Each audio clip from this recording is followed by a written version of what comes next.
발사센터 전투에 대해서 설명하겠습니다. I will explain the launch center battle. 이 최강요새 대회 6일차 토요일날 하는 겁니다. 토요일날 한국 시간으로 토요일날 11시 11 a.m. Saturday on Korean time.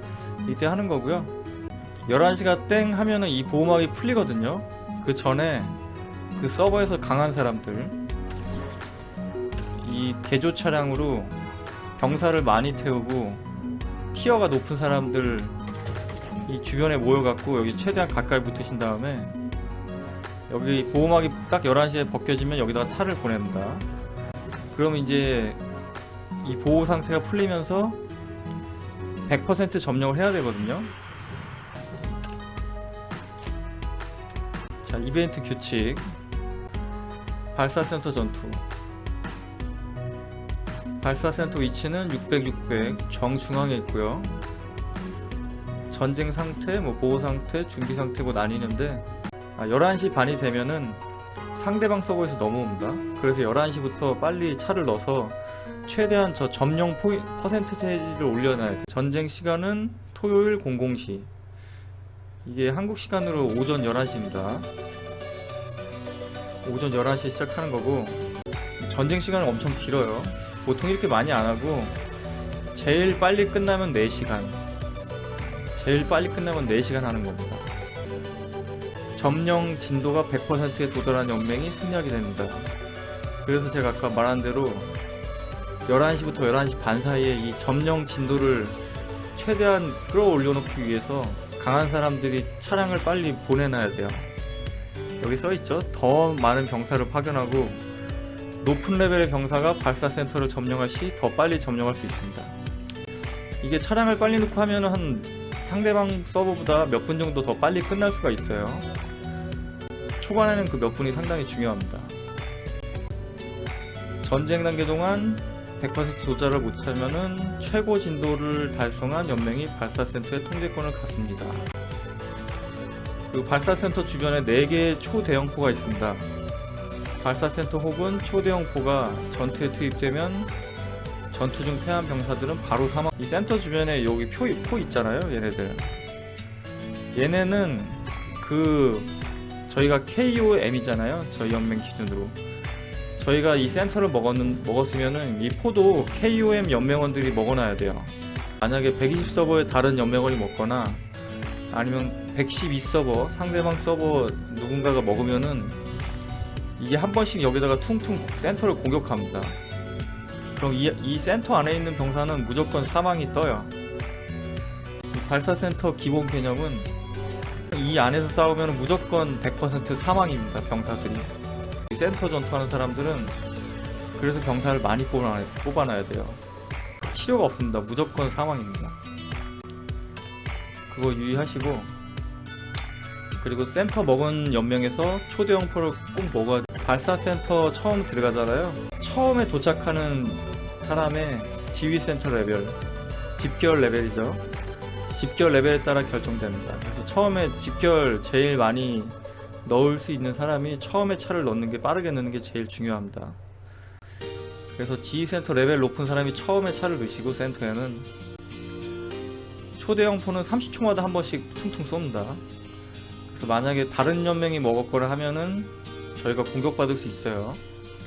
이 초대형포도 잘 먹어줘야 됩니다. 그래서 보호 상태는 토요일날 이제 전쟁이 끝나면 자동으로 보호막이 쳐지는 건데 현재 저희가 보호 상태죠.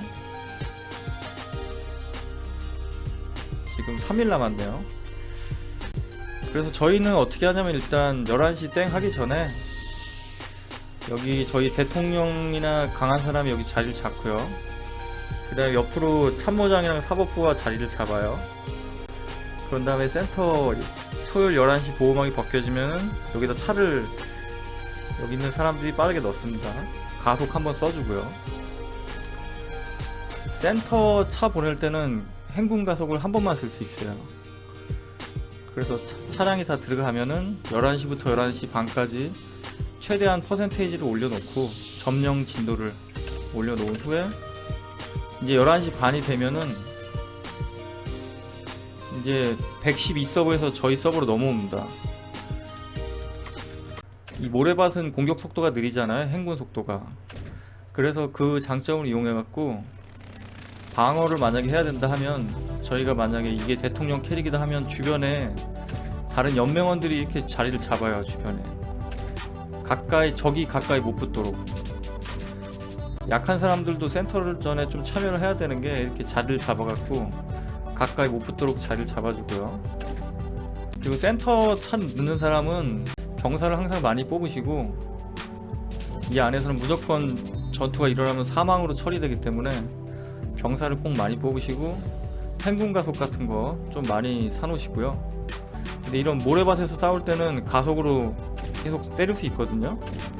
만약에 적이 여기 넘어왔다고 치면 이제 서로 싸울 때, 신서버에서는 보통 가속을 많이 안 쓰고요. 신서버분들은 다이아몬드가 그렇게 많지 않기 때문에 가속을 그렇게 많이 쓰진 않는데, 가끔 핵과금러 만나면은 이제 막 가속으로 때립니다. 그럴 때는 좀 위험한데, 제일 중요한 거는 여기 점령 퍼센테이지를 여기 클릭해 보시면은, 여기 나중에 전쟁이 시작하면 여기 점령 시간이 떠요. 아마 처음에 딱 시작해서 차 내면은 4시간이 뜰 겁니다. 4시간. 그 시간을 꼭 다 100% 채우셔야 됩니다. 점령 시간을 꼭 다 채우셔야 돼요. 저도 예전에 잘 몰랐을 때는 이 점령을 51%만 하면 이기는 줄 알고 잘못한 적도 있는데, 꼭 100% 채워야 됩니다. 연맹원들은 이 포탑을 같이 먹어줘야 되고요. 그리고 그 연맹에서 제일 센 사람들은 여기 가까운 데 붙어서 차량을 여기다가 꼭 넣어야, 제일 강한 병사를 여기 넣어서 센터 전투를 하시고, 그리고 좀 약한 사람들은 이 강한 사람들을 둘러 쳐갖고 적이 가까이 못 붙도록 좀 막아주고요. 여기 붙은 사람들은 자원은 일단 다 소모를 하고, 병사 같은 거는 멀리 채집을 보내놓으면 돼요. 이런 데다가 채집 보내놓으시고, 공격받으면은 병사는 안 죽잖아요. 그러면은 그 사람 이제 방어센터에서 요거 다이아몬드로 치료하면서 적이 못 붙게 이렇게 방어해주면 됩니다. 그게 몸빵 해주면 그것도 큰 도움이에요. 초반에는. 근데 신서버는 괴물 한 명이 있으면은 그 사람한테 이게 털릴 수가 있어요. 센터를. 그래서 최소한 티어는 아마 비슷하게 돼야지 좀 싸울만 합니다. 그래서 강한 분들은 그런 사람들 넘어오면은 같이 다구리 치면서, 다구리 치고 빠지고 하면서 계속 소모전 시켜줘야 되고요. 자, 이상 발사센터 전투 설명이었습니다.